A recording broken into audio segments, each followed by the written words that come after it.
मेरे प्यारे देशवासियों, नमस्कार।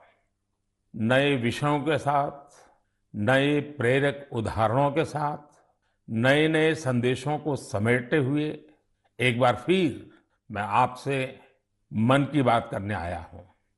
जानते हैं, इस बार मुझे सबसे ज्यादा चिट्ठियां और संदेश किस विषय को लेकर मिली है। ये विषय ऐसा है जो इतिहास, वर्तमान और भविष्य तीनों से जुड़ा हुआ है। मैं बात कर रहा हूं देश को मिले नए प्रधानमंत्री संग्रहालय की। इस 14 अप्रैल को बाबा साहब आम्बेडकर की जन्म जयंती पर प्रधानमंत्री संग्रहालय का लोकार्पण हुआ है। इसे देश के नागरिकों के लिए खोल दिया गया है। एक श्रोता है श्रीमान सार्थक जी। सार्थक जी गुरुग्राम में रहते हैं और पहला मौका मिलते ही वो प्रधानमंत्री संग्रहालय देख आए हैं। सार्थक जी ने नमो ऐप पर जो संदेश मुझे लिखा है वह बहुत इंटरेस्टिंग है। उन्होंने लिखा है कि वो बरसों से न्यूज चैनल देखते हैं, अखबार पढ़ते हैं, सोशल मीडिया से भी कनेक्टेड हैं। इसलिए उन्हें लगता था कि उनकी जनरल नॉलेज, लेकिन जब वे पीएम संग्रहालय गए तो उन्हें बहुत हैरानी हुई। उन्हें महसूस हुआ कि वे अपने देश और देश का नेतृत्व करने वालों के बारे में काफी कुछ जानते ही नहीं है। उन्होंने पीएम संग्रहालय की कुछ ऐसी चीजों के बारे में लिखा है जो उनकी जिज्ञासा को और बढ़ाने वाली थी। जैसे उन्होंने लाल बहादुर शास्त्री जी का वो चरखा देखकर बहुत खुशी हुई जो उन्हें ससुराल से उपहार में मिला था। उन्होंने शास्त्री जी की पासबुक भी देखी और यह भी देखा कि उनके पास कितनी कम बचत थी। सार्थक जी ने लिखा है, उन्हें यह भी नहीं पता था कि मोरारजी भाई देसाई स्वतंत्रता संग्राम में शामिल होने से पहले गुजरात में डेप्यूटी कलेक्टर थे। प्रशासनिक सेवा में उनका एक लंबा कैरियर रहा था।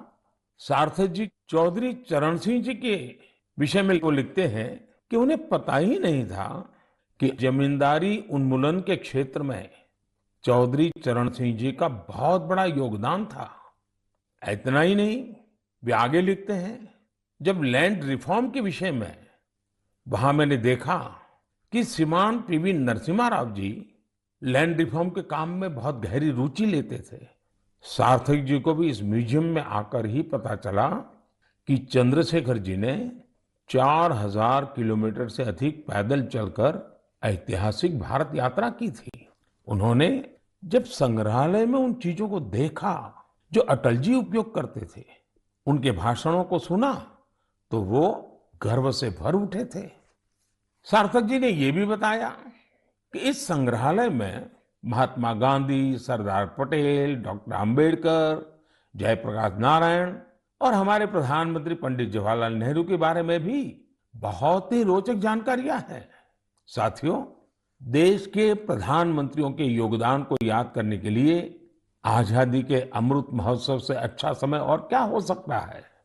देश के लिए यह गौरव की बात है कि आजादी का अमृत महोत्सव एक जन आंदोलन का रूप ले रहा है। इतिहास को लेकर लोगों की दिलचस्पी काफी बढ़ रही है और ऐसे में पीएम म्यूजियम युवाओं के लिए भी आकर्षण का केंद्र बन रहा है, जो देश की अनमोल विरासत से उन्हें जोड़ रहा है। वैसे साथियों, जब म्यूजियम के बारे में आपसे इतनी बातें हो रही हैं, तो मेरा मन किया कि मैं भी आपसे कुछ सवाल करूं। देखते हैं आपकी जनरल नॉलेज क्या कहती है, आपको कितनी जानकारी है। मेरे नौजवान साथियों, आप तैयार हैं? कागज कलम हाथ में ले लिया?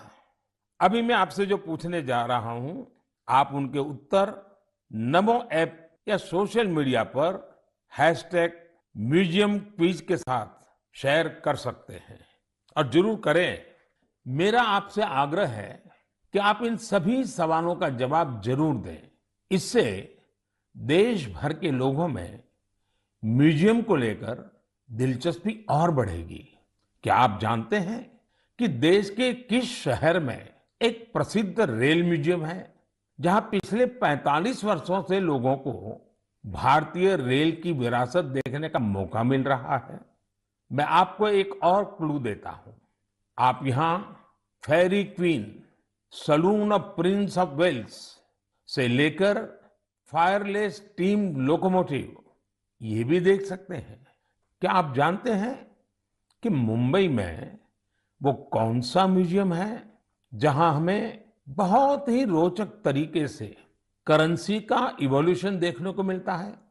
यहाँ ईसा पूर्व छठी शताब्दी के सिक्के मौजूद हैं, तो दूसरी तरफ ई मनी भी मौजूद है। तीसरा सवाल, विरासत ए खालसा इस म्यूजियम से जुड़ा है। क्या आप जानते हैं ये म्यूजियम पंजाब के किस शहर में मौजूद है? पतंगबाजी में तो आप सबको बहुत आनंद आता ही होगा। अगला सवाल इसी से जुड़ा है। देश का एकमात्र काइट म्यूजियम कहाँ है? आइए मैं आपको क्लू देता हूं। यहाँ जो सबसे बड़ी पतंग रखी है उसका आकार 22 गुणा 16 फीट है। कुछ ध्यान आया? नहीं तो यही एक और चीज बताता हूं। यह जिस शहर में है उसका बापू से विशेष नाता रहा है। बचपन में डाक टिकटों के संग्रह का शौक किसे नहीं होता, लेकिन क्या आपको पता है कि भारत में डाक टिकट से जुड़ा नेशनल म्यूजियम कहाँ है? मैं आपसे एक और सवाल करता हूं। गुलशन महल नाम की इमारत में कौन सा म्यूजियम है? आपके लिए क्लू ये है कि इस म्यूजियम में आप फिल्म के डायरेक्टर भी बन सकते हैं, कैमरा एडिटिंग की बारीकियों को भी देख सकते हैं। अच्छा, क्या आप ऐसे किसी म्यूजियम के बारे में जानते हैं जो भारत की टेक्सटाइल से जुड़ी विरासत को सेलिब्रेट करता है? इस म्यूजियम में miniature paintings, Jain manuscripts, sculptures, बहुत कुछ है। ये अपने यूनिक डिस्प्ले के लिए भी जाना जाता है। साथियों, टेक्नोलॉजी के इस दौर में आपके लिए इनके उत्तर खोजना बहुत आसान है। ये प्रश्न मैंने इसलिए पूछे ताकि हमारी नई पीढ़ी में जिज्ञासा बढ़े, वो इनके बारे में और पढ़ें, इन्हें देखने जाएं। अब तो म्यूजियम्स के महत्व की वजह से कई लोग खुद आके आकर म्यूजियम्स के लिए काफी दान भी कर रहे हैं। बहुत से लोग अपने पुराने कलेक्शन को, ऐतिहासिक चीजों को भी म्यूजियम्स को दान कर रहे हैं। आप जब ऐसा करते हैं तो एक तरह से आप एक सांस्कृतिक पूंजी को पूरे समाज के साथ साझा करते हैं। भारत में भी लोग अब इसके लिए आगे आ रहे हैं। मैं ऐसे सभी निजी प्रयासों की भी सराहना करता हूं। आज बदलते हुए समय में और कोविड प्रोटोकॉल्स की वजह से संग्रहालयों में नए तौर तरीके अपनाने पर जोर दिया जा रहा है। म्यूजियम्स में डिजिटाइजेशन पर भी फोकस बढ़ा है। आप सब जानते हैं कि 18 मई को पूरी दुनिया में इंटरनेशनल म्यूजियम डे मनाया जाएगा। इसे देखते हुए अपने युवा साथियों के लिए मेरे पास एक आइडिया है। क्यों ना आने वाली छुट्टियों में आप अपने दोस्तों की मंडली के साथ किसी स्थानीय म्यूजियम को देखने जाएं। आप अपना अनुभव #म्यूजियम मेमोरीज के साथ जरूर साझा करें। आपके ऐसा करने से दूसरों के मन में भी संग्रहालयों को लेकर जिज्ञासा जगेगी।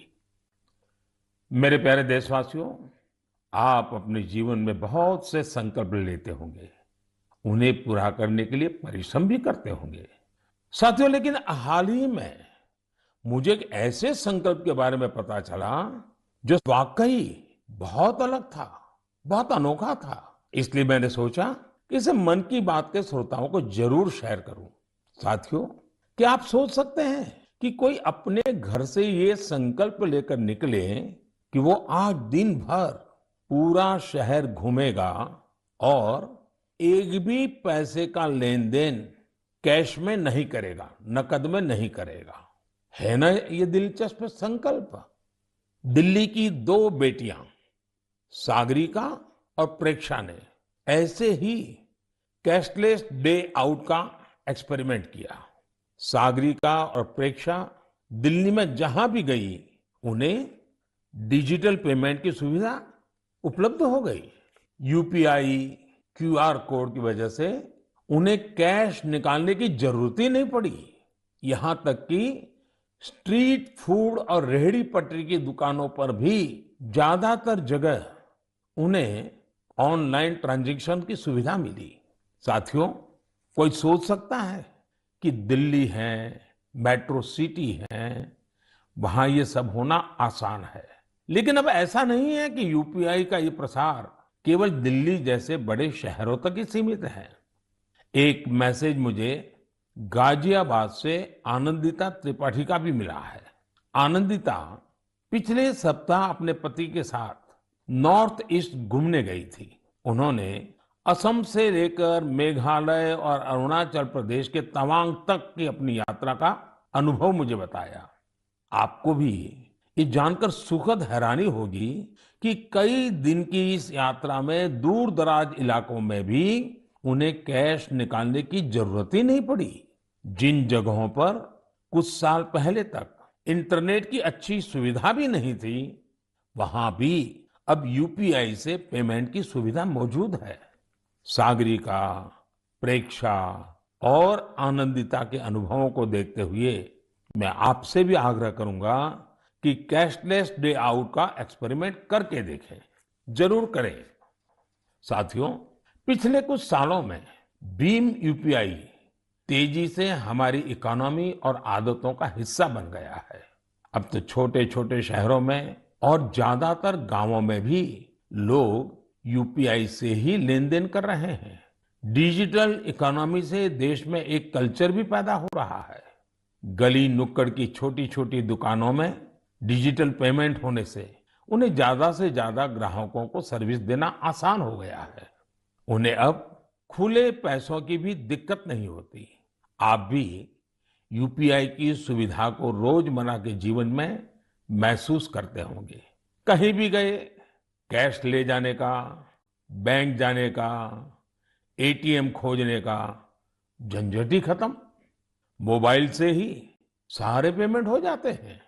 लेकिन क्या आपने कभी सोचा है कि आपके इन छोटे छोटे ऑनलाइन पेमेंट से देश में कितनी बड़ी डिजिटल इकोनॉमी तैयार हुई है? इस समय हमारे देश में करीब 20,000 करोड़ रुपए के ट्रांजैक्शन हर दिन हो रहे हैं। पिछले मार्च के महीने में तो यूपीआई ट्रांजैक्शन करीब 10 लाख करोड़ रुपए तक पहुंच गया। इससे देश में सुविधा भी बढ़ रही है और ईमानदारी का माहौल भी बन रहा है। अब तो देश में फिनटेक से जुड़े कई नए स्टार्टअप्स भी आगे बढ़ रहे हैं। मैं चाहूंगा कि अगर आपके पास भी डिजिटल पेमेंट और स्टार्टअप इकोसिस्टम की इस ताकत से जुड़े अनुभव है, तो उन्हें साझा करिए। आपके अनुभव दूसरे कई और देशवासियों के लिए प्रेरणा बन सकते हैं।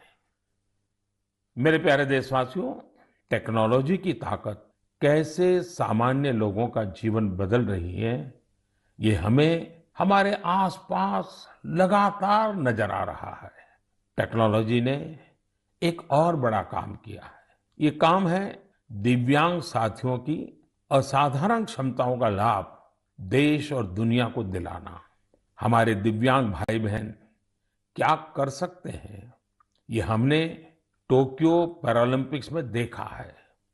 खेलों की तरह ही आर्ट्स, एकेडमिक्स और दूसरे कई क्षेत्रों में दिव्यांग साथी कमाल कर रहे हैं। लेकिन जब इन साथियों को टेक्नोलॉजी की ताकत मिल जाती है, तो ये और भी बड़े मुकाम हासिल करके दिखाते हैं। इसलिए देश आजकल लगातार संसाधनों और इंफ्रास्ट्रक्चर को दिव्यांगों के लिए सुलभ बनाने के लिए लगातार प्रयास कर रहा है। देश में ऐसे कई स्टार्टअप्स और संगठन भी हैं जो इस दिशा में प्रेरणादायी काम कर रहे हैं। ऐसी एक संस्था है voice of specially abled people. ये संस्था असिस्टिव टेक्नोलॉजी के क्षेत्र में नए अवसरों को प्रमोट कर रही है। जो दिव्यांग कलाकार हैं, उनके काम को दुनिया तक पहुंचाने के लिए भी एक इनोवेटिव शुरुआत की गई है। Voice of specially abled people के इन कलाकारों की पेंटिंग्स, इसकी डिजिटल आर्ट गैलरी तैयार की है।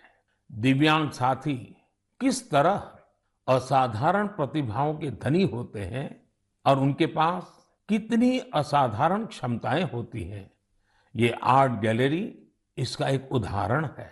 दिव्यांग साथियों के जीवन में कैसी चुनौतियां होती हैं, उनसे निकलकर वो कहां तक पहुंच सकते हैं, ऐसे कई विषयों को इन पेंटिंग्स में आप महसूस कर सकते हैं। आप भी अगर किसी दिव्यांग साथी को जानते हैं, उनकी टैलेंट को जानते हैं, तो डिजिटल टेक्नोलॉजी की मदद से उसे दुनिया के सामने ला सकते हैं। जो दिव्यांग साथी हैं, वो भी इस तरह के प्रयासों से जरूर जुड़े। मेरे प्यारे देशवासियों, देश के ज्यादातर हिस्सों में गर्मी बहुत तेजी से बढ़ रही है। बढ़ती हुई ये गर्मी पानी बचाने की हमारी जिम्मेदारी को भी उतना ही बढ़ा देती है। हो सकता है कि आप अभी जहां हो वहां पानी पर्याप्त मात्रा में उपलब्ध हो, लेकिन आपको उन करोड़ों लोगों को भी हमेशा याद रखना है जो जल संकट वाले क्षेत्रों में रहते हैं, जिनके लिए पानी की एक एक बूंद अमृत के समान होती है। साथियों, इस समय आजादी के 75वें साल में आजादी के अमृत महोत्सव में देश जिन संकल्पों को लेकर आगे बढ़ रहा है, उनमें जल संरक्षण भी एक है। अमृत महोत्सव के दौरान देश के हर जिले में 75 अमृत सरोवर बनाए जाएंगे। आप कल्पना कर सकते हैं कि कितना बड़ा अभियान है। वो दिन दूर नहीं जब आपके अपने शहर में 75 अमृत सरोवर होंगे। मैं आप सभी से और खासकर युवाओं से चाहूंगा कि वो इस अभियान के बारे में जानें और इसकी जिम्मेदारी भी उठाएं। अगर आपके क्षेत्र में स्वतंत्रता संग्राम से जुड़ा कोई इतिहास है, किसी सेनानी की स्मृति है, तो उसे भी अमृत सरोवर से जोड़ सकते हैं। वैसे मुझे यह जानकर बहुत अच्छा लगा कि अमृत सरोवर का संकल्प लेने के बाद कई स्थलों पर इस पर तेजी से काम शुरू हो चुका है। मुझे यूपी के रामपुर की ग्राम पंचायत पटवाई के बारे में जानकारी मिली है। वहां पर ग्राम सभा की भूमि पर एक तालाब था, लेकिन वो गंदगी और कूड़े के ढेर से भरा हुआ था। पिछले कुछ हफ्तों में बहुत मेहनत करके स्थानीय लोगों की मदद से, स्थानीय स्कूली बच्चों की मदद से उस गंदे तालाब का कायाकल्प हो गया है। अब उस सरोवर के किनारे रिटेनिंग वॉल, चार दीवारी, फूड कोर्ट, फव्वारे और लाइटिंग भी न जाने क्या क्या व्यवस्थाएं की गई हैं।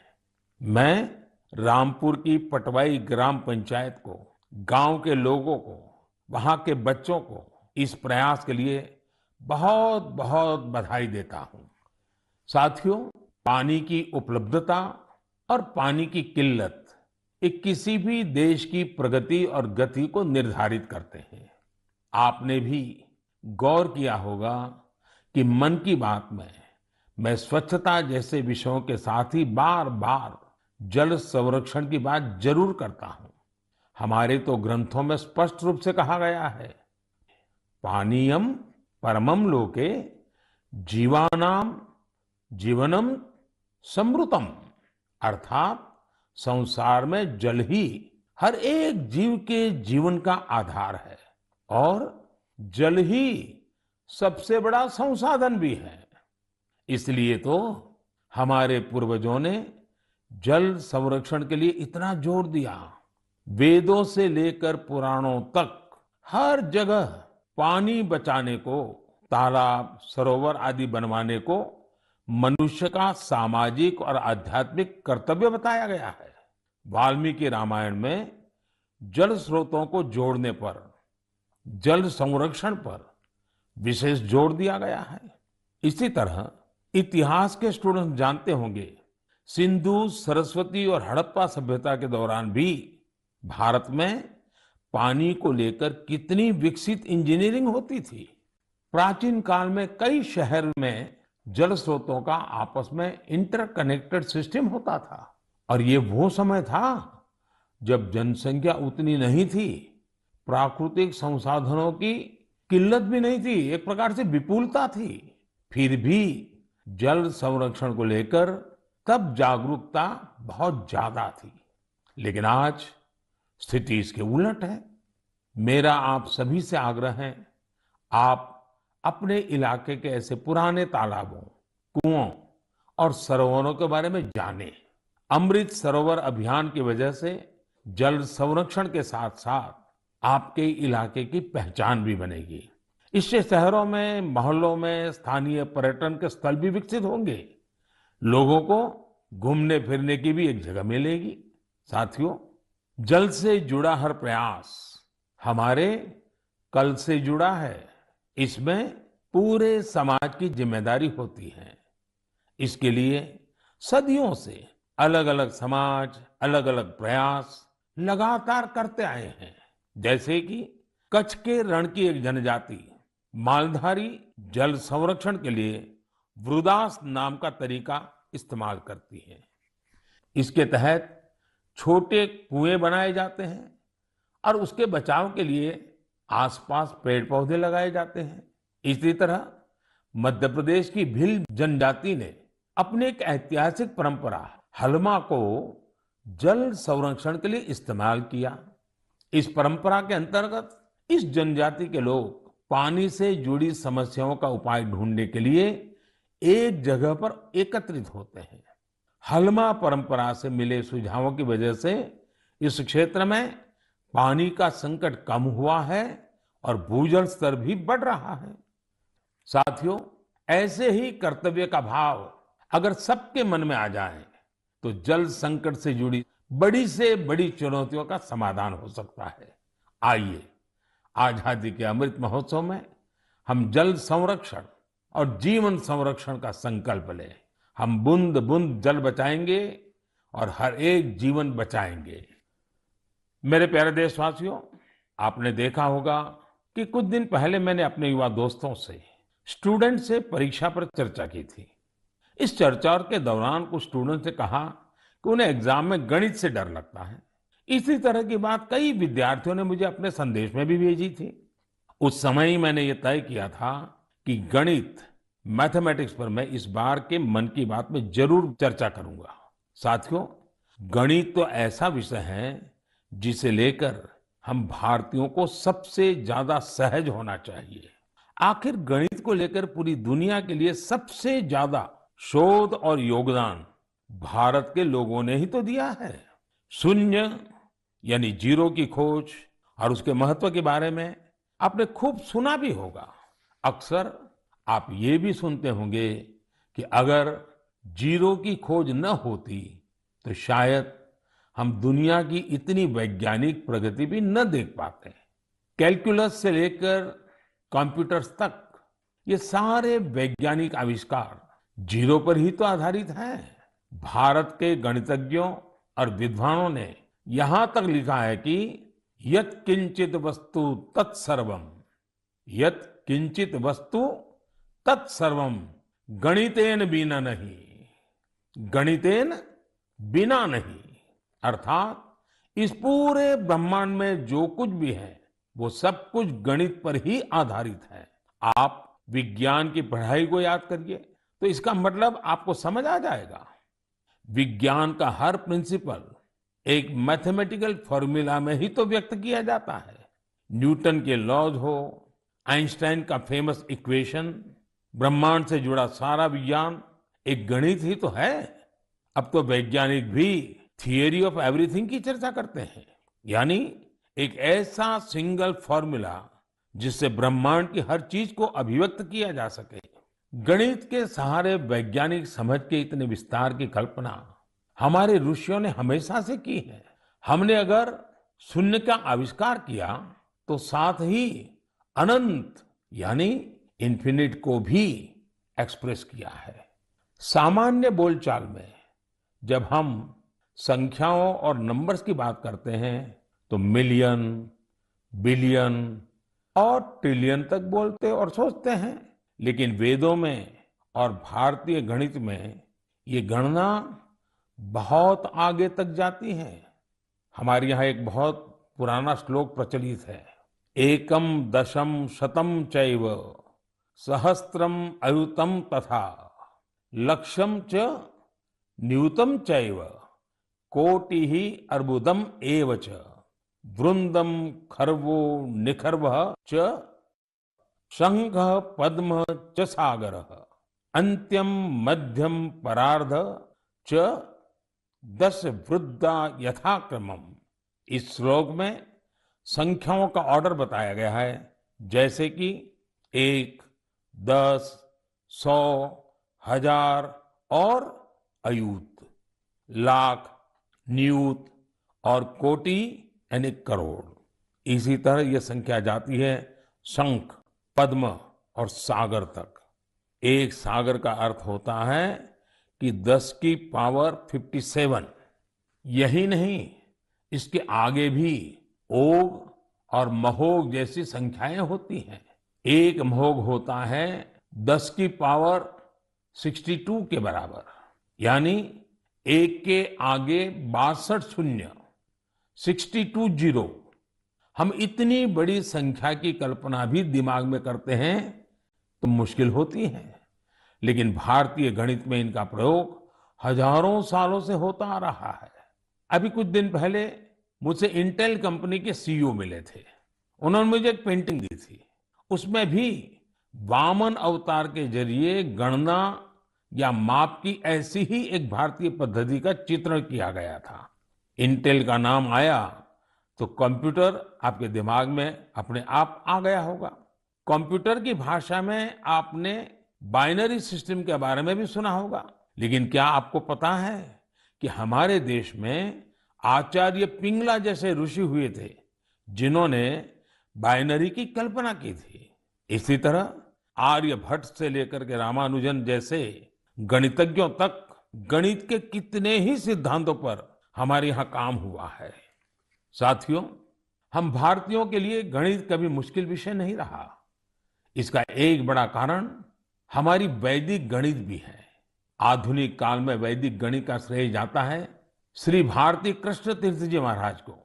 उन्होंने कैलकुलेशन के प्राचीन तरीकों को रिवाइव किया और उसे वैदिक गणित नाम दिया।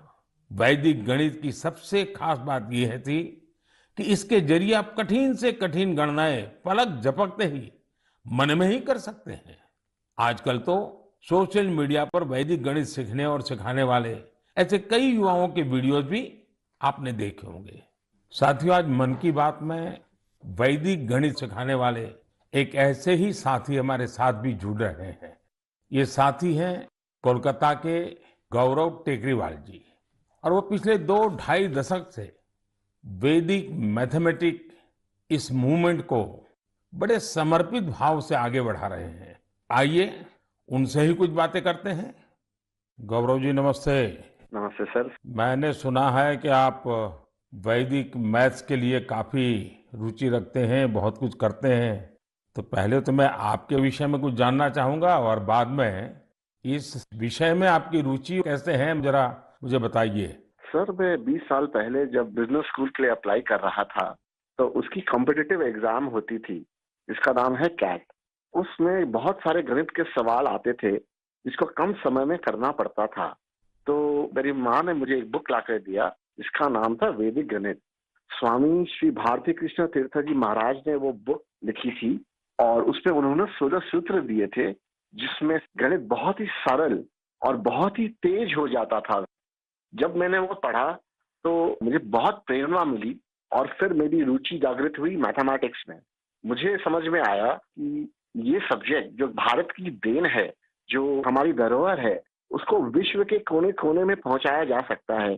तब से मैंने इसको एक मिशन बनाया कि वैदिक गणित को विश्व के कोने कोने में पहुंचाया जाए, क्योंकि गणित की डर सर हर जन को सताती है और वैदिक गणित से सरल और क्या हो सकता है। गौरव जी, कितने सालों से आप इसमें काम कर रहे हैं? मुझे आज हो गए करीबन 20 साल सर, मैं उसमें ही लगा हुआ हूँ। और अवेयरनेस के लिए क्या करते हैं, क्या क्या प्रयोग करते हैं, कैसे जाते हैं लोगों के पास? हम लोग स्कूल्स में जाते हैं, हम लोग ऑनलाइन शिक्षा देते हैं। हमारी संस्था का नाम है वैदिक मैथ्स फोरम इंडिया। उस संस्था के तहत हम लोग इंटरनेट के माध्यम से 24 घंटे वैदिक मैथ्स पढ़ाते हैं सर। गौरव जी, आप तो जानते हैं मैं लगातार बच्चों के साथ बातचीत करना पसंद भी करता हूं और मैं अवसर ढूंढता रहता हूं। और एग्जाम वॉरियर से तो मैं बिल्कुल एक प्रकार से मैंने उसको इंस्टीट्यूशनलाइज कर दिया है। और मेरा भी अनुभव है कि ज़्यादातर जब बच्चों से बात करता हूं तो गणित का नाम सुनते ही वो भाग जाते हैं। और तो मेरी कोशिश यही है कि ये बिना कारण जो एक हाव पैदा हुआ है उसको निकाला जाए, ये डर निकाला जाए। और छोटी छोटी टेक्निक जो परंपरा से है, क्योंकि भारत गणित के विषय में कोई नया नहीं है, शायद दुनिया में पुरातन परंपराओं में भारत के पास गणित की परंपरा रही है। तो एग्जाम वॉरियर को डर निकालना है तो आप क्या कहेंगे उनको? सर ये तो सबसे ज्यादा उपयोगी है बच्चों के लिए, क्योंकि एग्जाम का जो डर होता है, जो हवा हो गया है हर घर में, एग्जाम के लिए बच्चे ट्यूशन लेते हैं, पेरेंट्स परेशान रहते हैं, टीचर्स भी बहुत परेशान होते हैं। तो वैदिक गणित से ये सब छू मंतर हो जाता है। इस साधारण गणित की अपेक्षा में वैदिक गणित 1500% तेज है और इससे बच्चों में बहुत कॉन्फिडेंस आता है और दिमाग भी तेजी से चलता है। जैसे हम लोग वैदिक गणित के साथ योग भी इंट्रोड्यूस किए हैं, जिससे कि बच्चे अगर चाहे तो आंख बंद कर भी कैलकुलेशन कर सकते हैं वैदिक गणित पद्धति के द्वारा। वैसे ध्यान की जो परंपरा है उसमें भी इस प्रकार से गणित करना, वो भी ध्यान का एक प्राइमरी कोर्स भी होता है। Right sir. चलिए गौरव जी, बहुत अच्छा लगा मुझे, और आपने मिशन मोड में इस काम को उठाया है। और विशेष करके आपकी माताजी ने एक अच्छे गुरु के रूप में आपको ये रास्ते पर ले गई और आज आप लाखों बच्चों को उस रास्ते पर ले जा रहे हैं। मेरी तरफ से आपको बहुत बहुत शुभकामनाएं। शुक्रिया सर, मैं आपका आभार व्यक्त करता हूँ सर कि वैदिक गणित को आपने महत्व दिया और मुझे चुना सर, तो वी आर वेरी थैंकफुल। बहुत बहुत धन्यवाद। नमस्कार। नमस्ते सर।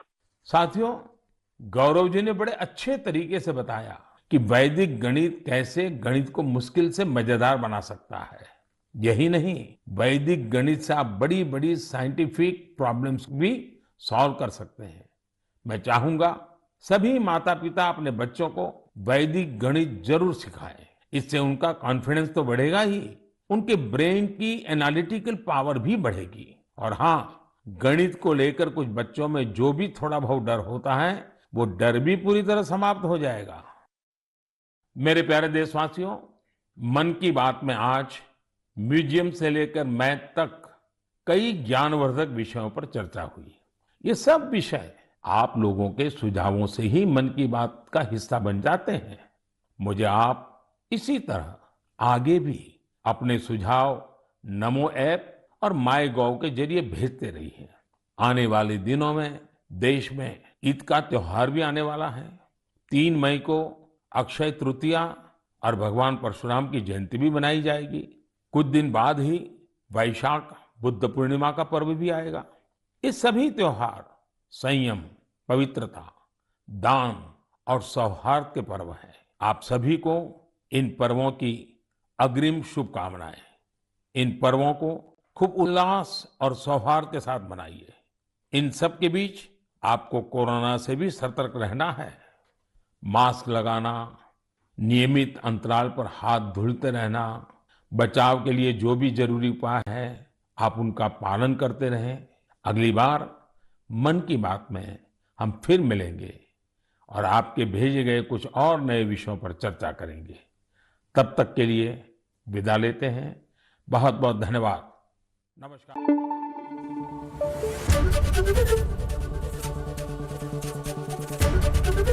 एबीपी न्यूज आपको रखे आगे।